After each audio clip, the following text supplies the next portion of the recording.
今天如果你要问一个台湾人，就是最代表台湾的食物是什么？我相信除了牛肉面啊、小笼包以外，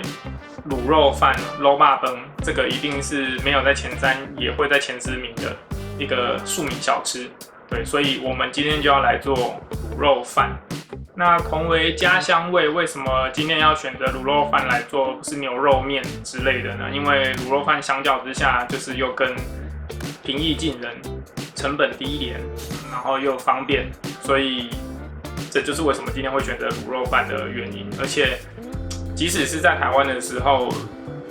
卤肉饭也是会比较常吃的嘛，因为就是刚刚讲的，它就是比较便宜，对，而且随手可得，对，随时路边所有的面摊、小吃摊都会有卤肉饭。那我知道有些看我影片的人啊，是居住在美国这边。那今天这道卤肉饭，它所有的材料你都可以在大华超市。如果你这边有大华超市的话，你所有的材料都可以在那边一次买齐。对，所以是很方便。如果想念台湾味的时候，就是随时可以去买一些材料回家卤一锅，对，可以缓解思乡情啊。那照片中这些就是我们今天会用到的材料。那这边就是我这一次做的比例，那其实很多东西都可以依自己喜好去做增减。那就先从切红葱头碎开始，我先近距离示范一下我是怎么切红葱头碎。其实你要切丝切片都可以，那我切碎是因为这样待会在炸红葱头酥的时候速度可以稍微快一点。那不管你切怎样，唯一一个要点就是尽量切的大小都是一致的，这样你在炸红葱头酥的时候才不会大的还没上色，小的已经焦掉了。我知道好像有的配方会加蒜头，不过我是觉得红葱酥比蒜头的味道来得重要多了啦，所以我就没有加蒜头，就只用红葱酥而已。好，那这些就是切好的红葱头碎。那再来，我们来处理带皮猪五花肉的部分。我会尽量把它切成大小一致，这样卤的时候也是可以让成果比较有一致性。因为我喜欢吃胶质的口感，所以选用带皮。如果你真的很不想要那个胶质黏黏的口感的话，你也是可以用去皮的猪五花肉，不过就是会少了一个风味。我们现在来炸红葱头酥，就把红葱头都倒在锅子里面，然后油量只要盖过它就可以了。那我这边用的是100%的芥花油，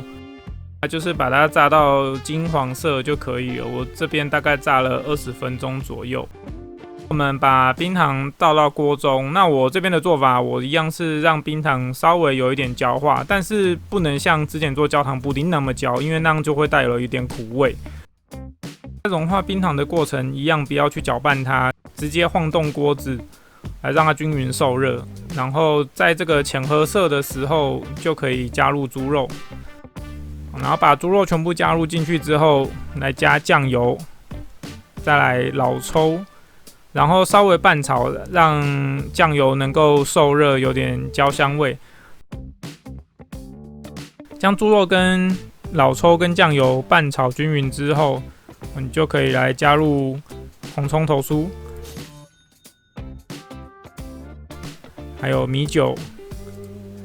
然后加入适量的水，水只要能盖过猪肉就可以了。好，然后刚刚的香料把它做成香料卤包，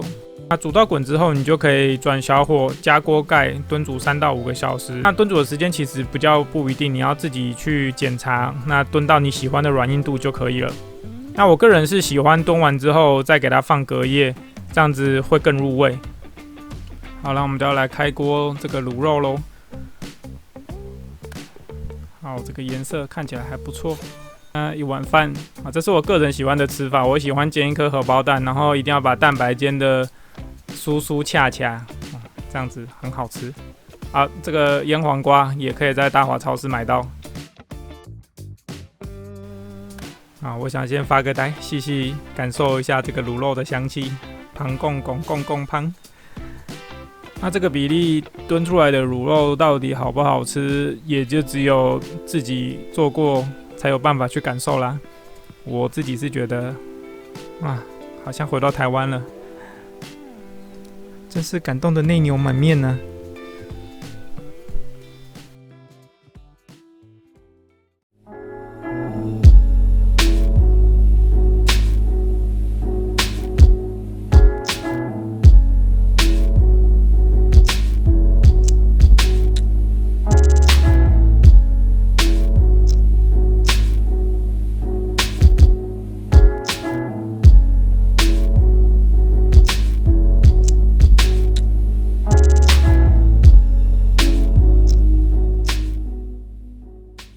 因为我本身并没有受过正统的中餐的训练，其实我也不太常煮中餐，所以今天这个卤肉饭就是基于我对西餐还有对食材本身的了解去解构出这个卤肉饭，所以步骤或许不是那么传统或是那么道地，不过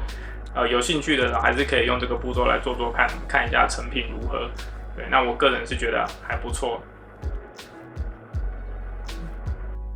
今天这个就是我个人版本的卤肉饭，对，那希望可以帮助到一些旅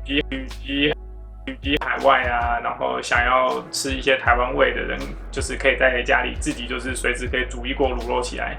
对，那是非常方便，然后又很解乡愁的一个东西。如果喜欢今天的影片的话，也不要忘记点个赞啊，如果可以的话再加个订阅，那我们下次见。